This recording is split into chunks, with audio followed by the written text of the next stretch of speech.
July 2nd meeting of the Historic Preservation Commission to order. Can we have the roll, please? Commissioner O'Day. Present. Commissioner Haberman. Here. Commissioner Tarek. Here. Chairman Lane. Here. Commissioner Jacoby. Here. Commissioner Barnard. Here. Councilmember Marsing. Here. Thank you. Okay. So we do have a quorum. First order of business is approval of the May 7th meeting minutes. We did not have a meeting last month. Do any commissioners have comments or corrections on those meeting minutes? And if not, I'd entertain a motion to approve them. I'll move. Okay. Second. All right, so I've got a motion to approve the minutes from Commissioner O'Day and a second from Commissioner Jacoby. All those in favor, please say aye. Aye. Any opposed? Okay, the minutes are approved. I'm not going to be able to read this. All right, report from the chair. Nothing substantive. I guess the last, as noted in the meeting minutes, the city council had a meeting after our May 7th meeting, and at which they declared a proclamation of Historic Preservation Month, and there was also a certificate awarded to kind of commemorate the Tower of Compassion. I attended that as well as a few others here, so appreciate that participation, and thank you to the council for going through that. It was really good to see the members of the Kanemoto family speak and talk about their their grandparents and their family history associated with it. So I think it was a good moment. I do not have anything else other than that. So let's see. So next we have communication from HPC staff. We have some updates, I hope. I have a few updates. So related to the Tower of Compassion, I do still have the plaque in my office. I'm working to coordinate with our park staff to figure out where exactly is the appropriate place to put it in the area. So TBD. Perhaps most important, Melanie did have a baby girl a couple weeks ago. So, So she had a little girl. So we are all very happy for her. What's that? Oh. Yeah. So that's one big thing. We haven't had any administrative certificates of appropriateness processed in May or June. We have not received any applications for public hearing to date at the August meeting. That doesn't mean we couldn't get some coming in the next week or two, but we just haven't received any to date. I will say that we did receive notification from History Colorado that we did not receive a State Historic Fund grant award for historic surveys in the Kensington neighborhood. So working through their comments, I think part of it was we just had some really disparate estimates from various consultants, and it was hard to reconcile those in terms of coming up with a budget. Few different, so we'll be working through that, and we'll take a look at it, and realistically probably shoot for the next April cycle, just because we have a number of very time-intensive projects going on right now, so, and through the end of the year, so we'll probably realistically be looking at the April cycle to try again. And then finally, I forwarded an email from the city clerk's office, I think earlier this week, maybe last week. There is a board and commission appreciation event on July 7th here at the Civic Center. So I did send you guys an email on that. So if there's something, if you need additional information, just let me know. Other than that, that is what I have. Jennifer, can you remind us, what was the amount of the ask from the state for that survey grant? So we had two scenarios, which probably was, in hindsight, maybe wasn't the best idea, but it had to do with whether or not we were eligible for the changing the narrative component. Mm-hmm. So if we were eligible for that, we would not have had a match. Otherwise, we would have had a match. And so what we have available to do matching funds definitely, it definitely impacted what we could ask for. I do not have it right in front of me right now. I should know this, but I Give me 1 second and I will do what I can to find it. I believe if we did not have to do a match, it was in the realm of 80,000 perhaps. It was a higher amount based on because we did, when I say we had disparate, when I say we had disparate estimates, they ranged from 35 to like 100. So it was, granted, it was also different levels of detail. So that was a little difficult to reconcile. My apologies for not having this ready to go.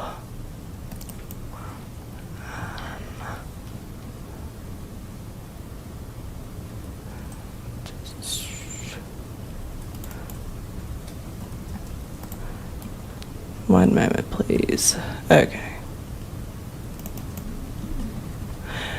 Yeah, so we were asking for a $50,000 grant, which would include a $12,500 match if we had to do the full 25% match, and if we were able to get the expanding the narrative, which did not have a required match, we were seeking $100,000.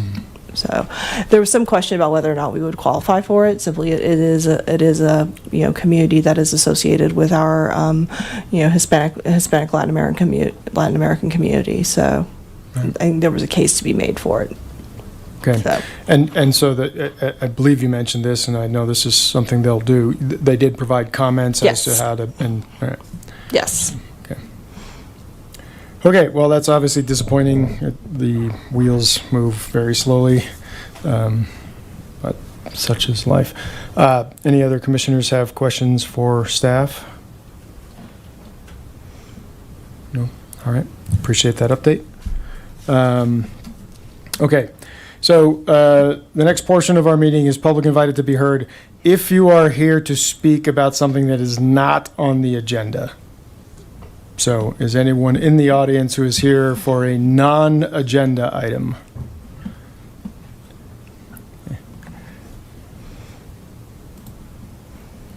Okay, if you would, state your, get the mic turned on. Will the light come on? Yes, it will. There you go. Thank you. Sarah Levison, 634 Emory Street. I had an idea that I've been kicking around for a while and haven't been down here to speak with you. It would be really nice to be proactive about approaching owners of properties that had significant history in town prior to them changing hands. And I'm thinking specifically of a couple of people. Vance Brand, where is his house? Would the commission want to approach the owners of the current Vance Brand house? He's our most famous and only astronaut. We have an airport named after him, and it would be lovely to acknowledge him while he's still alive, maybe have him come if he's still able to. And then also I understand that there is some significant women's history in that there was the first woman in the state legislature was actually from Longmont as well. And I think that home that she resided in was on Martin Street. That would also be an interesting point of interest, and we're talking about history and tourism and 250th anniversary. It would be really nice to celebrate individuals who had accomplished significant things in the history of our country and our state. So I just, we just need to look up who's famous in Longmont. I guess Gemini could tell you in about half a second. All right, thank you. Anyone else in the audience who would like to speak about something not on the agenda? Okay. Seeing none, I will go ahead and close the public invited to be heard and open our main portion of business, a public hearing concerning a certificate of appropriateness at 545 Collier Street for a garage. And Jennifer, I assume you have a staff report? Yes. So there is a bit of history and some complicated procedural issues with this particular project, so my staff report is going to be probably a bit more in detail than it would usually be, just because there are a lot of different moving parts. So under consideration this evening is a proposed replacement garage so basically a new garage at 545 Collier Street, which is located at the southwest corner of Collier Street and 6th Avenue. The driveway and garage access is from the 6th Avenue frontage.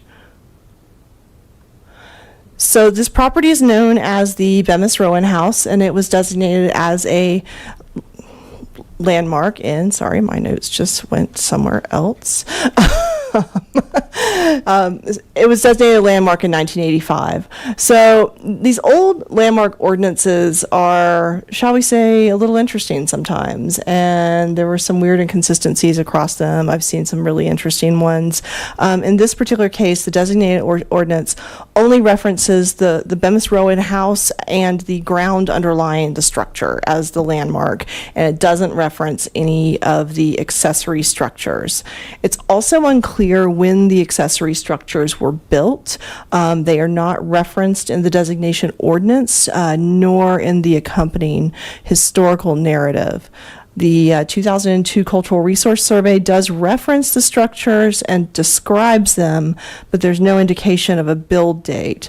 And the county assessor record does not indicate such a date.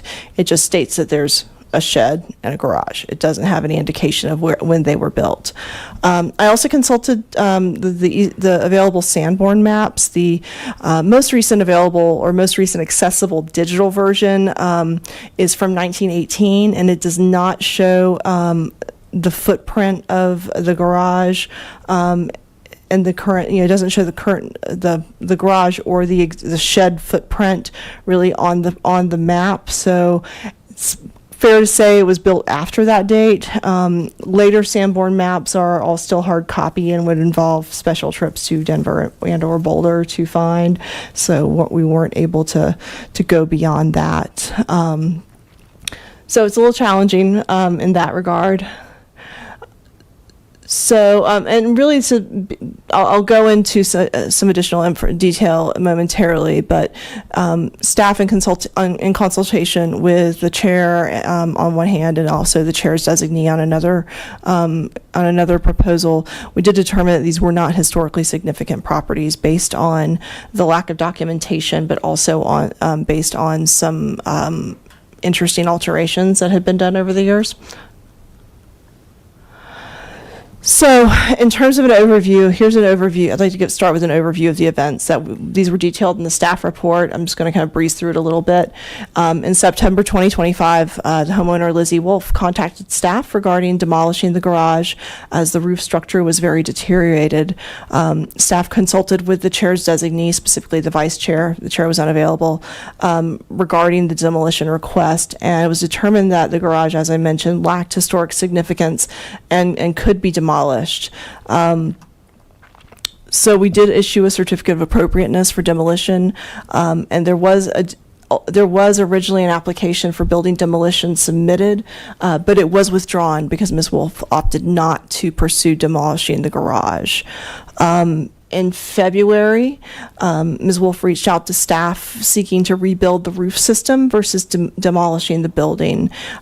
She had a contractor who advised that the failing roof system could be replaced with a new truss system on top of the existing walls, and this work would be done in conjunction with other work on the accessory garage, such as adding a man door and doing some kind of cleanup work, putting in a new garage door. As well as there was also a shed on the property that had we'll call it a haphazardly constructed connection between the shed and garage. So the work would include removal of that connection to make it two distinctly separate buildings, and as well as seeking to rehabilitate the shed for use as an art studio. We did approve this request following consultation with the commission chair, and Ms. Wolf and her team did proceed with a building permit application.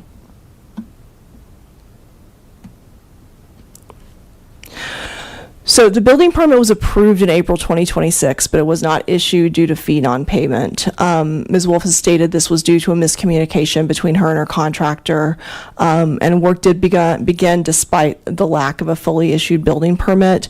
And ultimately, the contractors exceeded the scope of work both described in the permit application and certificate of appropriateness by demolishing several walls. Ms. Wolf indicated that this demolition was not supposed to happen.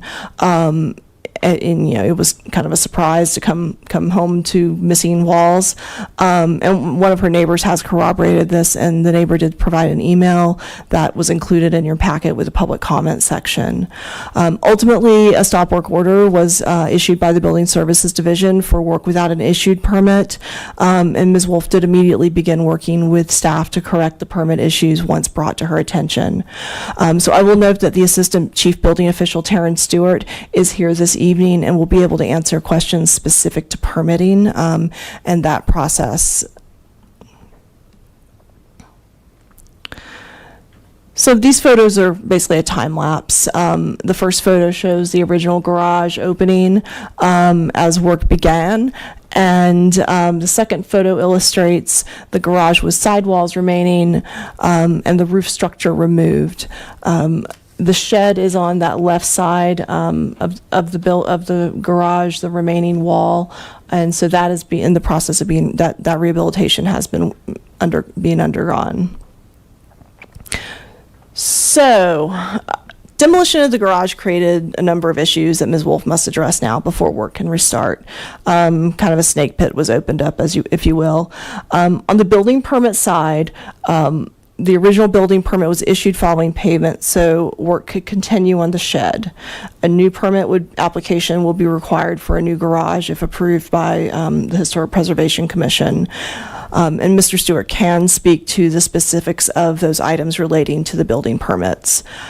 Because the garage was demolished, a new structure will have to meet the current side setbacks in the residential single-family zoning district, which is 5 feet. This is a corner lot, so it is considered to have 2 side yards and 2 front yards. And so the side setback in the RSF zoning district is 5 feet.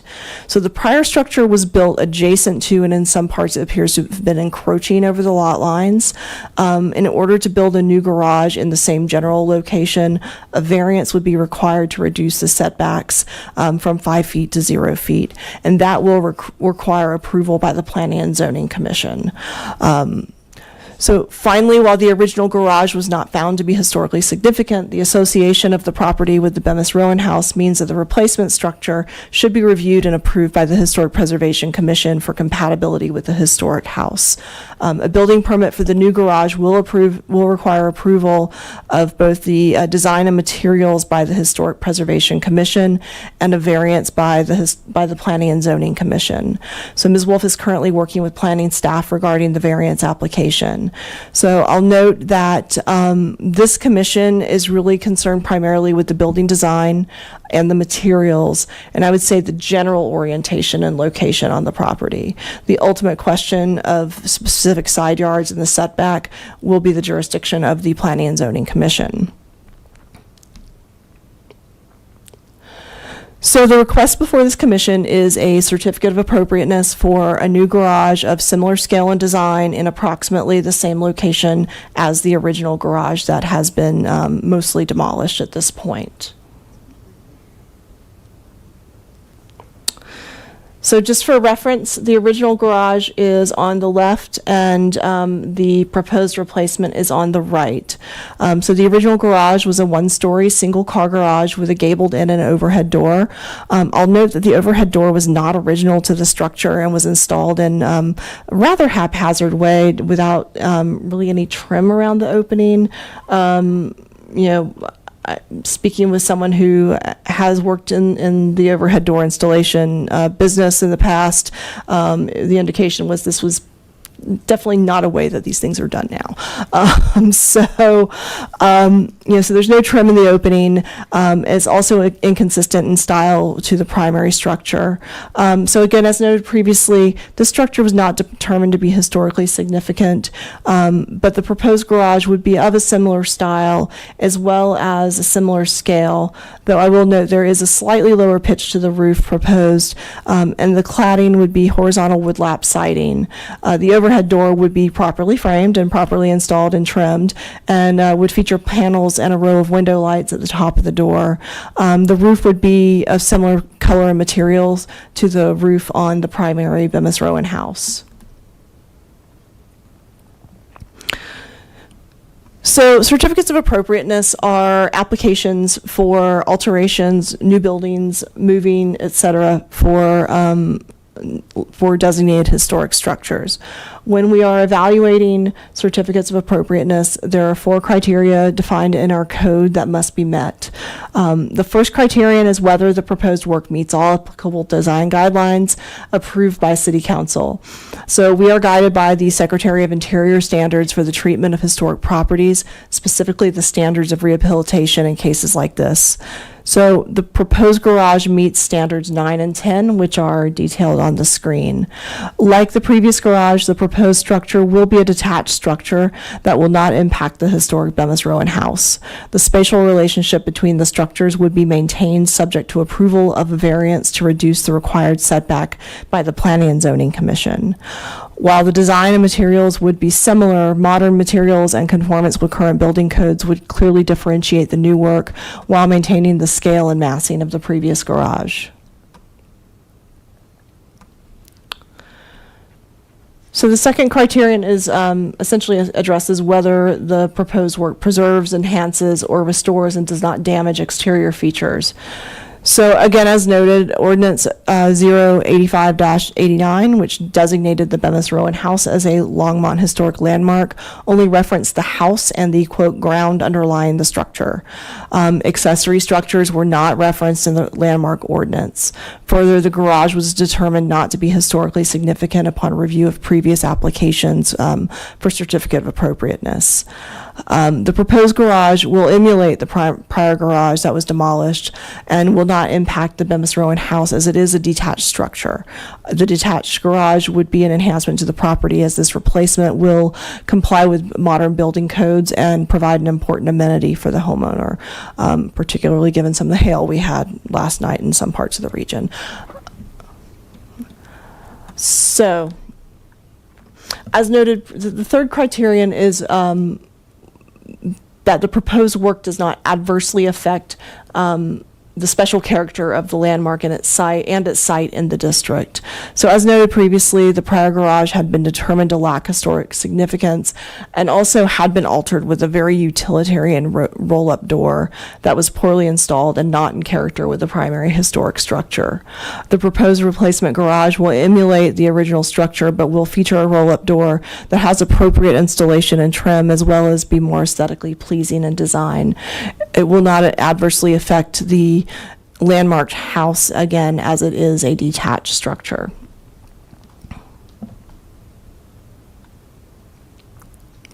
The final criterion is that the architectural style, materials are compatible with the existing landmark and site in the district. So as noted, the proposed replacement garage will feature horizontal wood lap siding that is consistent with the siding on the primary structure, as well as roofing material of the same type used on the house. The applicant proposes locating the garage in approximately the original garage location, subject to the approval of a variance by the Planning and Zoning Commission, which would not impact the arrangement of the structures. So based on the foregoing reasons, staff does recommend approval of the new garage subject to approval of a variance to reduce side setbacks from 5 feet to 0 feet by the Planning and Zoning Commission. I will note I don't have a timeline for when the Planning and Zoning Commission will hear this item. We are still working on getting an application in for the variance to review. Ms. Wolf is working with members of our planning staff to determine to determine the process and submittal requirements and such. So I don't have a timeline for that, but ultimately, no building permit would be issued until both the variance is approved and a certificate of appropriateness is approved. So both of these actions are required before Terran's staff will issue a permit. So with that, Ms. Wolf does have a couple of slides to discuss with you as well. So I will turn the floor over to her.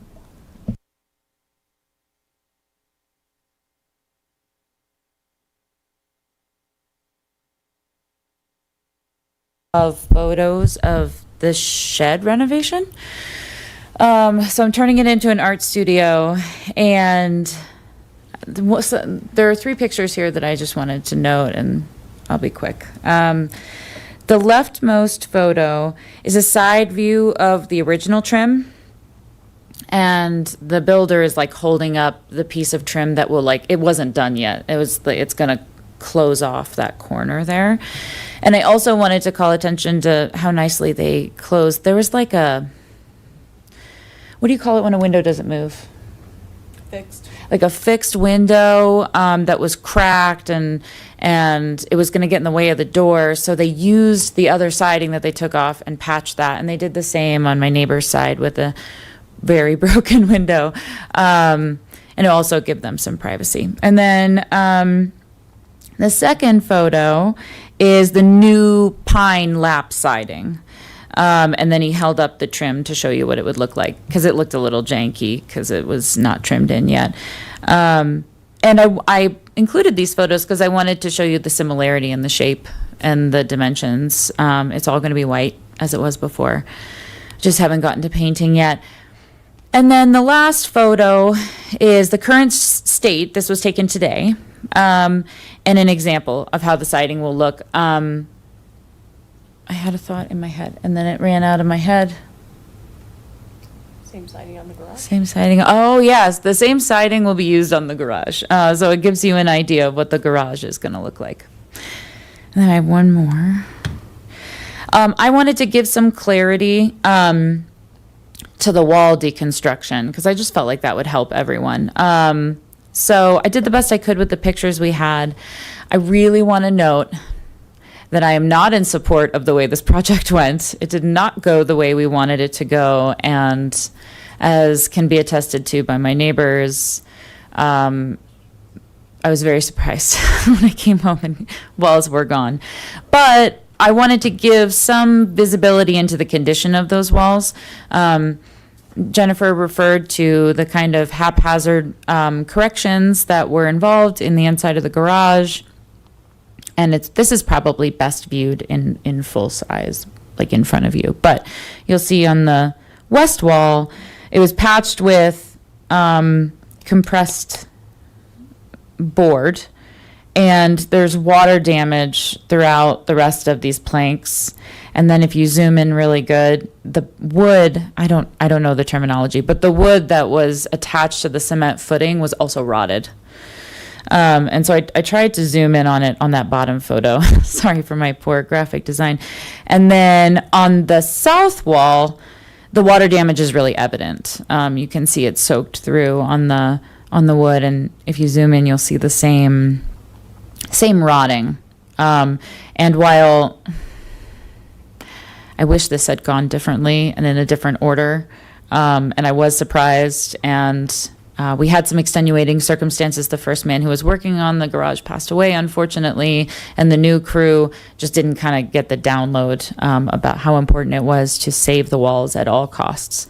And so I just wanted to give some context. Yeah. Yeah. All right, great.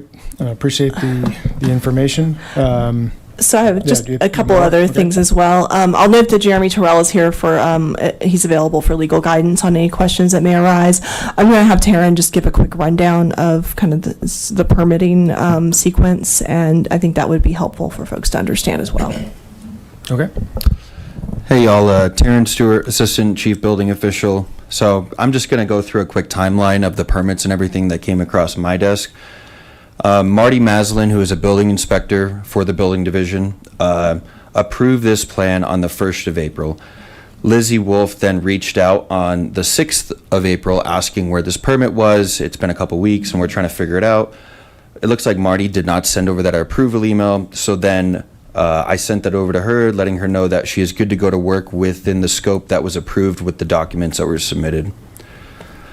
And then on June 1st, I asked for revised drawings due to an inspection that went out there, and we were confused about the scope of work. Once we found out about the scope of work, we put a stop work order on it because we were aware that it was not, the scope wasn't confined to what the certificate of appropriateness referenced. At that point, after the stop work order was issued, there were only 2 walls that were built. And for a building to have shear wall strength, which is a design to resist wind loads, you have to have 4 walls for a nailing pattern, which is typically 6 inches on the edge and 12 inches in the field or in the middle of the OSB sheathing. We determined that we needed that to be maintained for the structure to not be a hazard and almost a wind trap. So we requested that that be built, as you can see in Lizzie's photos. From there, we've kind of been disconnected, waiting for this meeting to move forward. I was not aware of the rotted out sill plate, which Lizzie just referenced, and that is the piece of lumber that is attached to the top of the stem wall of the foundation. That's what holds the building down. The building code requires 7 inches of embedment into that stem wall for it to be adequately stable per our 142 mile an hour ultimate wind speed here. So I think if this were to be brought up after the fact of finding the decomposed wood, we would have wanted to take a look at it anyways and maybe issued a second certificate of appropriateness. But that's where we're at, so. Yeah. All right, thank you. Commissioners, any questions for staff before we move any further? Okay, Commissioner Jacoby. Yeah. So you said you told Ms. Wolf that the permit was approved. I'm just a little concerned. We've had several episodes of construction in the neighborhood where permits were not approved. And at what point did you say it? Maybe you don't recall, but did you say it was approved or it's approved pending payment for the permit? I can see a lot of people trying to get by without paying permit fees, and then they get caught and they say, oh, my contractor was going to pay for it. Or the contractor says, oh, no, I think the owner was supposed to pay for it. It's the easiest excuse in the world.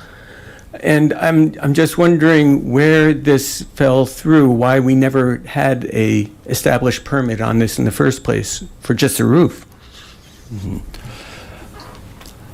To the best of my knowledge, with the passing of Lizzie's previous contractor, I think that's where the payment of it fell through.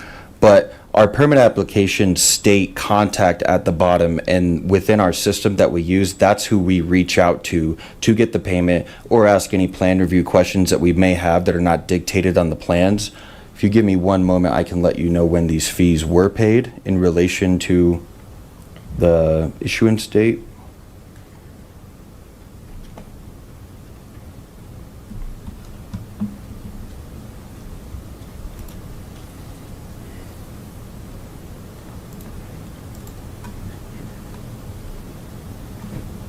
And from what I'm showing right here is that this payment was made on the 4th of March by our permit technician, Arlene Castro Pena.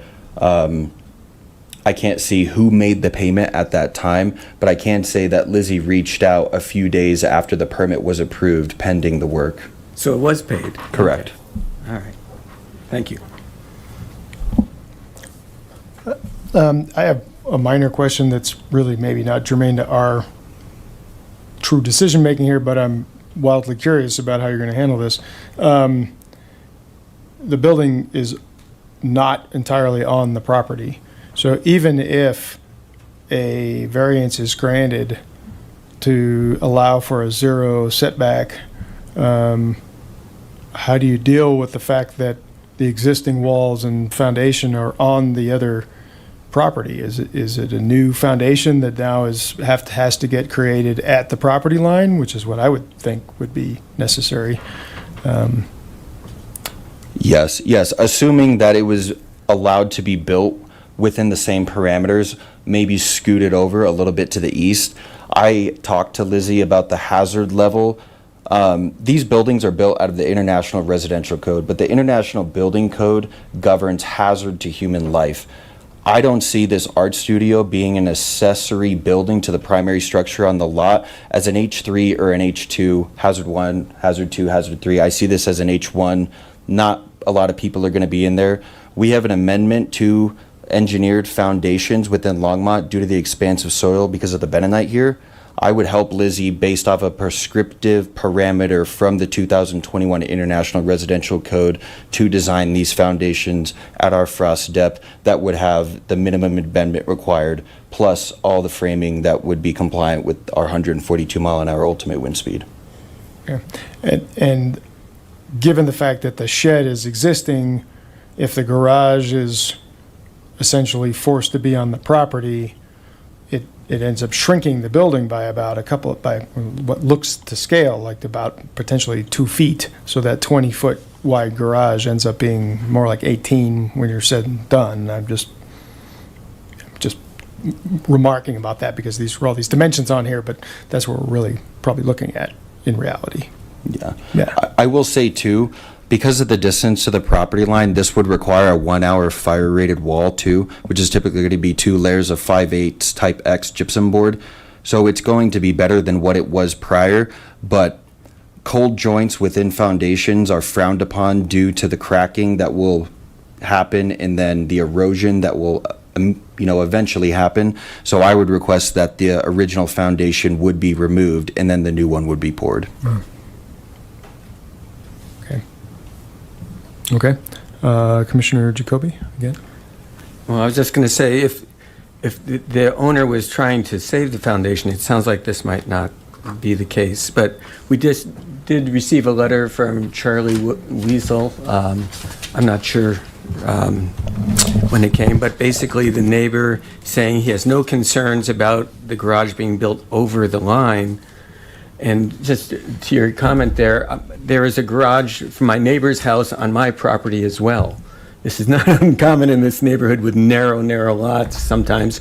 And I have an easement. And would an easement for the property be required if they decided to keep the exact same dimensions for the This is something that we'll be dealing with as part Just of. not sure. Yeah, this is really something that's more the purview of the current That's not- planning division. yeah. And yes, so Mr. Weasel's email did come out.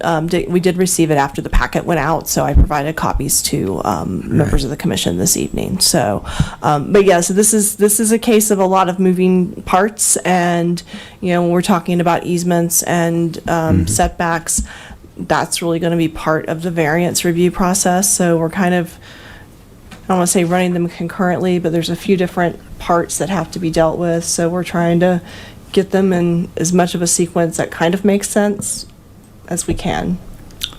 Right. And I started it by asking these questions, but it's also true that and I don't know that this is potentially splitting hairs a little bit, but if the final product changes as a result of all these processes, that's not the same thing that we reviewed to begin with. So to get to a point where we're pretty clear about what's really going to happen is really my goal. Sure. And again, this is a really small project, but I think it's a generally good idea to make sure that you're thinking about approving the thing that actually gets done and not some, purple version of it later.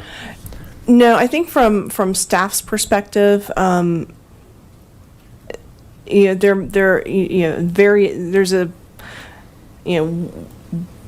depends on how different it is. If there's like a foot here or there and the design is substantively the same, I don't see that being too different. I mean, we could always do an amendment to the certificate of appropriateness, which I would see being potentially something that could be done administratively in consultation with the chair. At this point, I guess my thinking is if the design and the materials and the general orientation aren't substantively different. Yeah, Yeah, fair a enough. foot here or there, I don't think is going to make a huge difference to the design. In this case, I would agree with you. Okay. Any other comments or questions? All right. So we'll go ahead and thank you. Oh, go ahead. I just made a mistake. Whenever I said that the permit was paid for on March 4th, that's when the permit was submitted. And then Lizzie Wolf emailed us about the permit asking when it would be issued on June 9th, and then it was paid for on June 9th. So as soon as she was aware that it was paid, I just didn't want those dates to be mixed up. Oh, all right. I appreciate that. Okay. So this is an item that requires a public hearing. So I'll go ahead and open up the public hearing portion of this.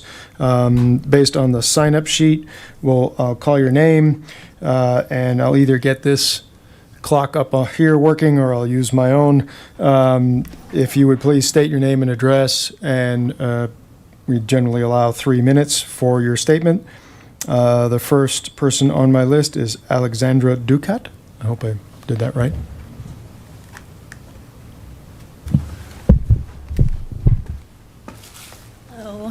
My legal name is Alexandra Ducat. My affirmed name is Minerva Archer, which I think many people in Longmont know me as. And I'm one of the owners of 624 Emery Street. I'm also Lizzie's sister-in-law. Steve, my husband, and I, he just retired from the Air Force. We live in Longmont because we loved it here when we started visiting Lizzie. And we really do view it as our home, our permanent home. And I just wanted to attest to the wall portion. We were all shocked that day. I would show you my text messages. It was a shock to all of us. It was never part of the plan. It was not supposed to happen. I had just been over at Lizzie's house like a day or two before talking about the project. So I just wanted to come up here and mention that too, that it was a shock to our entire family. Thanks. All right, thank you. Next, I have Mary Jo. Sorry, Lisna. I'm not sure if I got that right. Hi, Apologies. Mary Jo Lusnak. Lusnak, okay. I live at 535 Collier Street, which is the boundary on the back side of the garage. And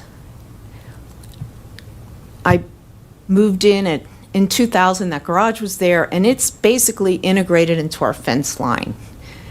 So I would like to see, I'd like to have the variance, I'd like to see things stay the way they are now, and it's a vast improvement on those old fire trap buildings that were there before. So I was glad to see that so far approval has been recommended. And that's it. All right, thank you. Let's see. Ron Collins? Thank you. Good evening. I'm Ron Collins. I live at 535 Collier Street. The previous speaker is my wife. So we live the same property there. Which I'm glad to say that. With this property, both in terms of both buildings, my concern, for the time that I've been there, which is from 2005. Has been safety, more than anything else. These two buildings were allowed to fall into significant disrepair by the previous owner. So we were pretty pleased when Lizzie bought the property, and planned to get rid of these hazards that were in the back of her lot. I can tell you that the garage, those pictures do not do the garage properly, in the sense that they do not show you the risk from that garage. There were several times when I was asked by the previous owner to go into the garage, and I absolutely refused to. It was clearly unsafe. One of the things that the pictures do not show is the garage it was concave. So it was in danger of collapse. So to see Lizzie doing something about that was really a godsend. The other building, what y'all are calling the shed, appears to me to be significantly older, than the garage was. The garage looked to me like maybe it was built in the 60s or 70s, probably by the owner at that time, not by a contractor, I don't think. And then the shed is very similar to the main house. And until Lizzie started improving it recently, it had a shake shingle roof, which I can tell you every summer, I would go out and would hose down the roof, concerned about the fire hazard. And I knew that there had been materials in the garage that were flammable, prior to Lizzie moving there. So every summer for the last, close to 20 years, I'd get out the hose down both those roofs, hoping to reduce that fire risk. I have to say, it's point blank that she's eliminated that neglect, on these two buildings, and frankly, we appreciate it. The other thing is not just the risk of collapse and the risk of fire, but that building was a horrible eyesore. When you came around that, it was not congruent with the design of the house. It was in very bad repair. As I said, it looked like it was going to collapse. And you never saw the door open, I think because maybe the previous owner thought it might collapse. But it was also aesthetically, call it reprehensible. So this is a good improvement. All right, thank you. And you're past your 3 minutes, but if you want to just sum up real quick, I'm certainly happy to do that. I'm through, actually. I just wanted to say that, with those thoughts in mind, I'm in support of this project continuing. All right, thank you very much. Appreciate it. Okay, next we have Sharon O'Leary.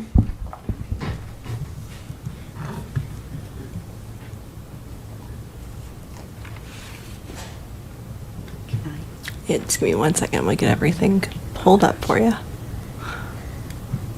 All right, so you'll just scroll through. Okay. Yeah. Sharon O'Leary, 534 Emory Street, co-chair of Historic East Side Neighborhood. The state of Colorado adopted historic preservation at a state level, and they give people money to help support them in their endeavors, and the city of Longmont did the same.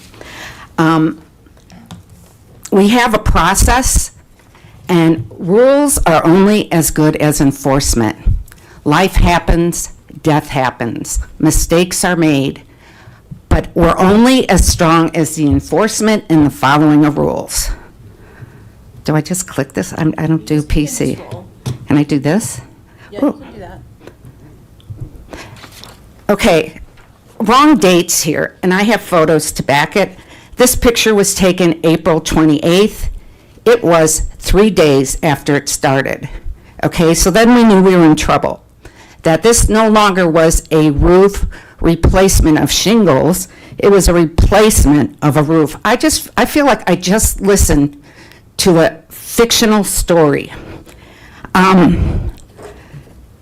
Okay, is it appropriate not to have a permit? Is it appropriate, if you have a permit, not to post it? Is it appropriate to demo a building completely? I don't care how it happened. It happened. How can a modern garage even be considered appropriate under this historic preservation guideline? It's not, never was, but let's talk facts. The facts are that a building was demoed without a permit. And so now it has to be upheld to the new code and zoning rules. We're looking right through to Mary Jo's backyard. And I'm sorry, but that's life. And so now they have to follow, with a building that was not historic, the new easements and code. And we're talking about the easement code on the east and west. Well, what about the south? So this was ongoing. It was a very, very, very slow process. I mean, to come home one day and that's not how it happened, okay? It's not how it happened. So there we go. This is the picture in the front. It's the house to the west. And they have to keep that board up because that woman has dogs. And if you look in the background, you can see the shed. Still, there's the shed. Now, the shed is going on. It's almost done. I mean, they were told they could continue building, so they continued building until that permit came through. So now you can see the shed to the left with the new windows and everything.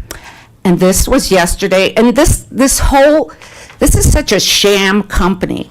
They pull up, they block the sidewalk, they do whatever they want. No rules, no enforcement. I'll do the same thing. You've passed your 3 minutes. but if Okay, you can there we sum up, I go. would That's appreciate it. yesterday.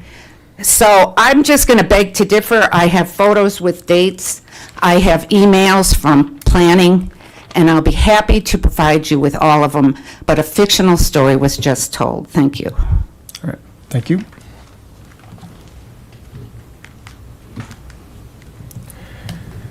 And the last on my list, we'll check in after that, is Sarah Levison.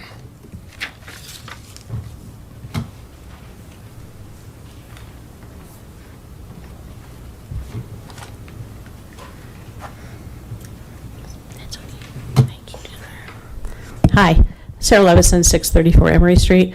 You know, most of the testimony, in fact, all the testimony is coming from neighbors, which should show the commission that we are trying to get the best outcome for this property owner, who's one of our neighbors. And I just think that this is such a tangled, it's like you take 5 colors of silly string and point them all at once and then say, well, we want to follow only one thread of silly string of this color. And you can't, it's impossible. So, number one, as a taxpayer, I do not believe that a certificate of appropriateness for a new building, which is being built on an old foundation, should get a state tax credit. And I would also like to say that I think that there was not a lot of due diligence done by the city. And I think that I don't want to say there's blame to lay over everybody, but there were so many missed opportunities to educate and to help a homeowner who was obviously not knowing the system, number one. And number two, instead of relying on a Sanborn map, you could have gone back to anybody, and you didn't think about it. Look at when the building permits were issued for the garage. Like in the whole history of the city, there was never a building permit for anything but the house. And there was no building permit for the original house because the city didn't issue building permits for houses at that time. But clearly in 1985, the garage and the shed existed because if you look at the historic survey, it talks about the shed and the garage. So if the shed and the garage were never part of the historic designation, I would posit that they are not eligible, either one of them, for a certificate of appropriateness. In fact, the owner might actually be eligible to build something new and bigger if it was appropriately scaled, and that, you know, was something that the city would permit. I do agree that, frankly, if this was my project, I would probably want to do a new foundation.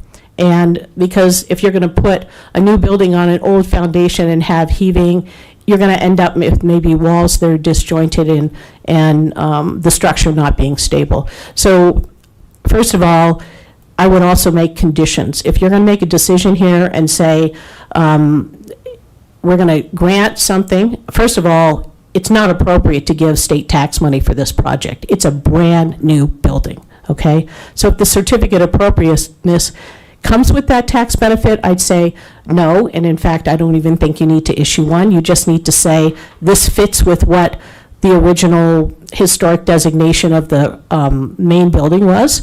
And then number two, I would make everything predicated on getting these approvals on the variances before that next step happens. And I know it's going to delay the owner, and, you know, for their sake, I really hope that this can get done in an amount of time so they can get this structure up before winter hits. And hopefully, you know, by the end of November. So I want the best outcome for everybody.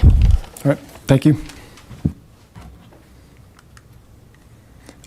Is there anyone else in the audience that's not on my list that would like to be heard at the public hearing? Okay, seeing none, I will close the public. Okay. All right, if you would state your name and address. Yeah, my name is Zane Wilson, and I live at 511 Collier. Just recently meeting Lizzie and kind of watching the whole process. One of the things I love about the historic Old Side neighborhood is I love the character of the house, but I also love the character of a lot of dwellings are, on property lines. Like, I love to walk my dog in the alleys, and I think just seeing some of the dwellings that are around, our neighborhood adds as much character to the neighborhood as my own home. So that being said, I'd like to see the best outcome for Lizzie, and I think in this world there's a lot of waste and there's a lot of consumption, and knowing that the walls are already up, if there's a way to kind of push that forward. I like the support for Mary Jo and Ron that are living right next door to them. So anyways, that's what I would have to say. All right, thank you. Thank you.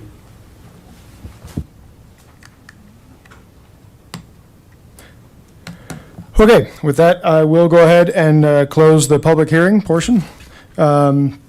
And so at this point, it's up to discussion among the commissioners. I guess for the commission's sake, I think I want to clarify a couple things. If we all remind ourselves that the criteria for demolition per our ordinance and our more recent experiences is that a stay can potentially be issued if a structure is eligible as a landmark, and it can be done without the owner's.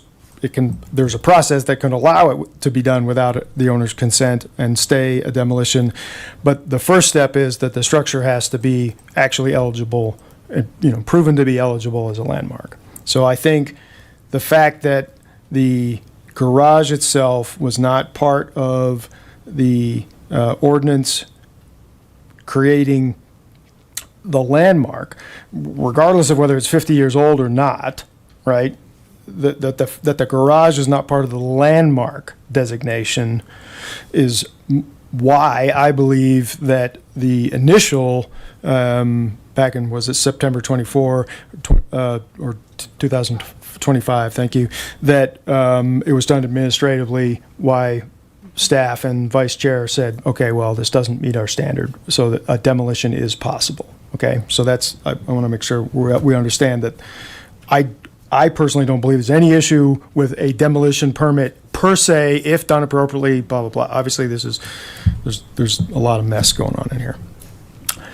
And the second thing that I will say, just to clarify a point made, is that we issue a certificate of appropriateness for any work done on a property that is landmarked. So a certificate of appropriateness does not automatically qualify anyone for a tax credit application. Just to be clear, someone could potentially look for tax credits for work done on their landmark home if that work is eligible and can be proven so, and that is another step in the process that we would have. So we would issue a certificate of appropriateness, but we would also review a tax credit application simultaneously to review that work. So the fact of issuing a certificate of appropriateness, somebody could come in with a new, in fact, we just did it. We had a couple of weeks ago, or a couple months ago, we had somebody come in and asked to build a new structure on their lot.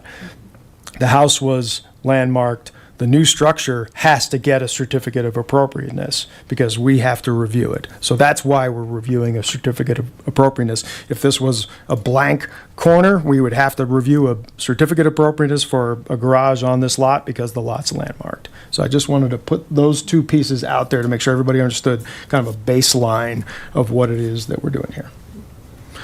I hope that's helpful. And so now I'm happy to take any comments, any discussion from commissioners. All right, Commissioner Barnett. On a, Oh. timing, Now go for it. okay, timing-wise, where does this fit in with the planning and zoning commission review? Through the chair to Commissioner Barnard. So timing-wise, this is essentially a parallel process to the variance, as it were. We are still working with Ms. Wolf regarding getting the variance materials put together, determining the full scope of everything. So it could be, realistically, it could be a couple of months before this could get onto a planning and zoning commission agenda. This is a little ahead of that, but nonetheless, before a building permit can be issued for the garage, both things need to happen. Is there any order that one happens first and then the other, or? Not necessarily. It really depends on the project. In some cases, there may be a case coming before the commission at some point, where it made sense to do the variance first. But in this case, it doesn't seem to matter which one goes first, because they are so interrelated. So in this case, the Planning and Zoning Commission would not really be weighing in on the design of the garage. They would be weighing in on the placement. So the specific placement. So this is really looking at the design of the garage. Okay, Commissioner Jacoby? I just want to clarify, I guess this is a building that was deemed not historically significant before it was demolished, and now it's being replaced with a new building, so it's not eligible for tax credits, is that right? That's correct. Correct. New construction is not going to be eligible for tax credits. All right, Commissioner O'Day? I just, Yeah, you're good. I'm good. Oh. I just wanted to clarify two things. There is no tax credit application though, right? We're not reviewing a tax Okay. credit. We're simply reviewing a certificate of I didn't see approval. one, but I just Yeah. wanted to make sure I was confused. And then the second thing is, it's a planning and zoning thing about where the foundation goes.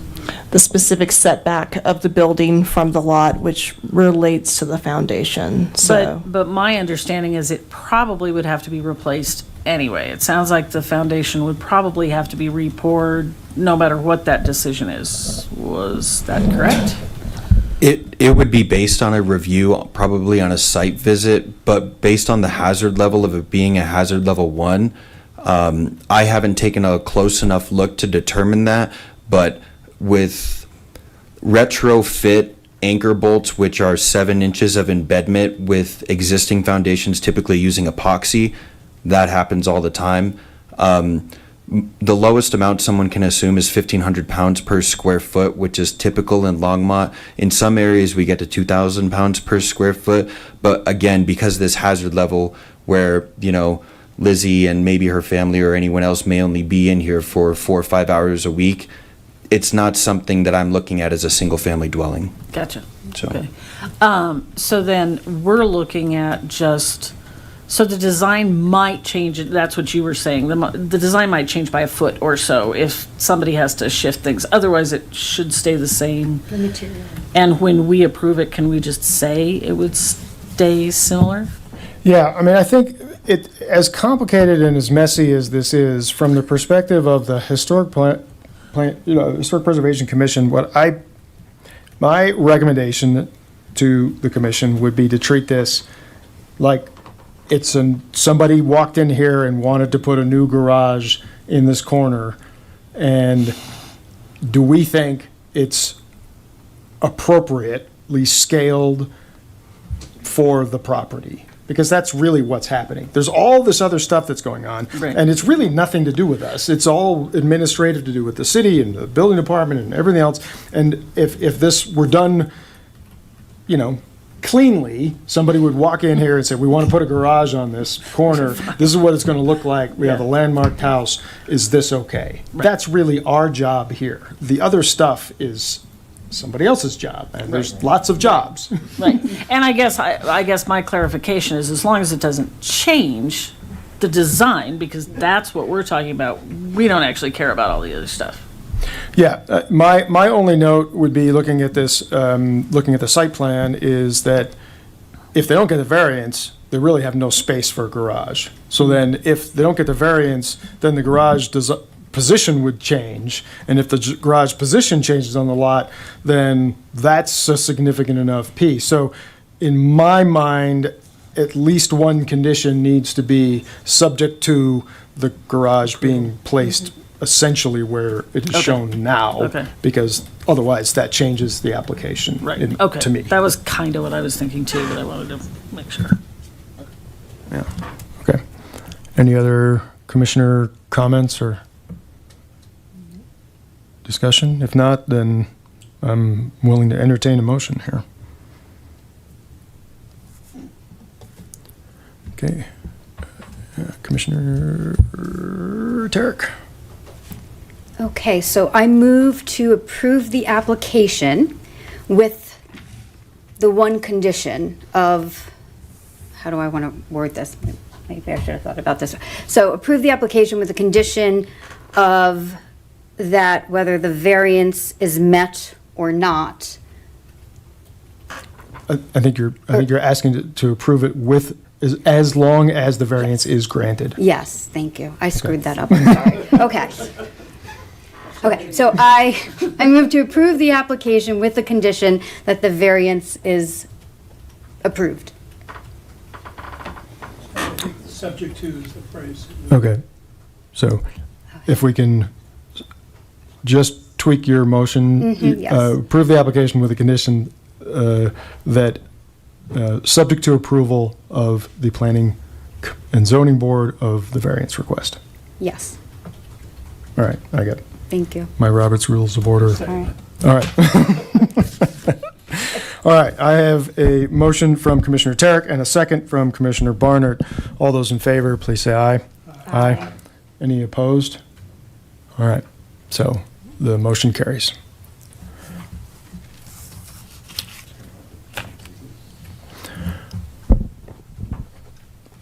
All right, thank you for coming down. Thank you for everyone who participated this evening.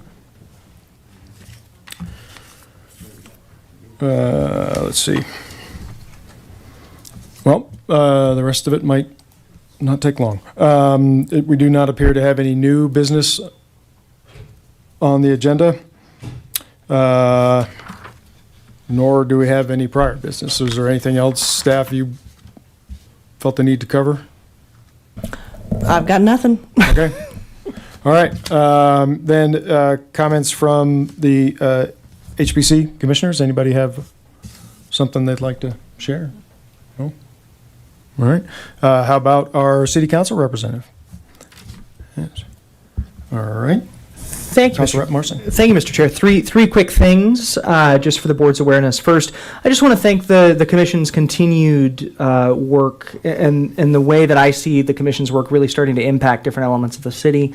Recently, Jennifer was at a planning and zoning meeting, I know, to talk about the Northwest annexation proposal, which includes the farmhouse that this commission reviewed fairly recently, and Jennifer provided the commission's feedback. So just know that the work that you're doing does carry forward into all of these different pieces, and very appreciated by council and by myself.